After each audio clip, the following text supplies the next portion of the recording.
في زمان بعيد أتحمل وفي هذا. مملكة القطط العظيمة كان في كل ملك يوم اسمه يونان. هذا الحك ملك قوي والألم. غني، لكن يا كان سيدي، عنده مرض غريب محدش لقد عارف له سملت علاج. بمرضك. فرو الملك الجميل لدي بدأ علاج يتساقط مضمون. وجسمه كله بيهرش كيف يا ليل حكيم؟ ونهار. لا ذواء، كل أطباء القصر لا فشلوا جباحة، لحد ما جه قط ولا حكيم حتى اسمه رشفة رويان، واحدة. لونه رمادي سأصنع وعنده لك نضارة لعبة صغيرة صغيرة. وابتسامة هادية.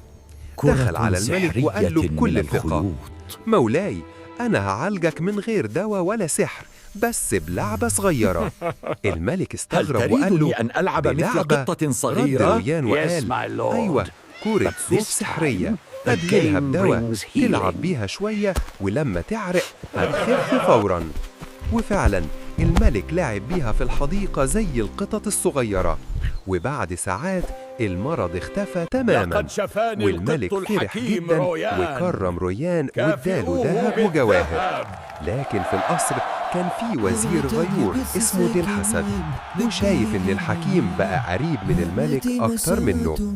راح له وقال بخبث: مولاي، رويان ده ساحر شرير، مولاي، هو اللي هل مرضك من تنسى الأول أن السحر علشان خطير؟ يرجع يشفيك ويتحكم فيك. الكلام دخل قلب الملك وبدأ يشك، وفي لحظة غضب أمر بقتل الحكيم. رويان اتصدم، لكنه أنقذ قال للملك حياتي. بهدوء: مولاي، قبل ما أموت اسمح لي أقدم بما لك أنك كتاب حكمت فيه أسرار علي. الطب هيفيدك بعدي. تكلم يا حكيم. الملك وافق، دعني وجاب له أحضر رويان لك كتاب كتابي كبير العظيم متغطي بالتراب. للأسرار.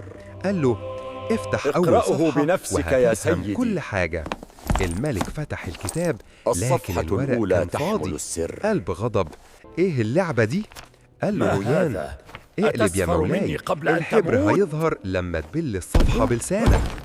الملك اقلب قلب الصفحة الصفحة يا بلسانه، سيدي. لكن فجأة بدأ يتنفس الحبر بصعوبة، السري وقع يظهر على عند الأرض، اللعق. وصوت رويان الهادي أنا أموت. اتسمع بيقول: زي ما غدرت كما بالحير خنة الغدر الخيل رجع لك فقد بنفس عادت. الطريقة.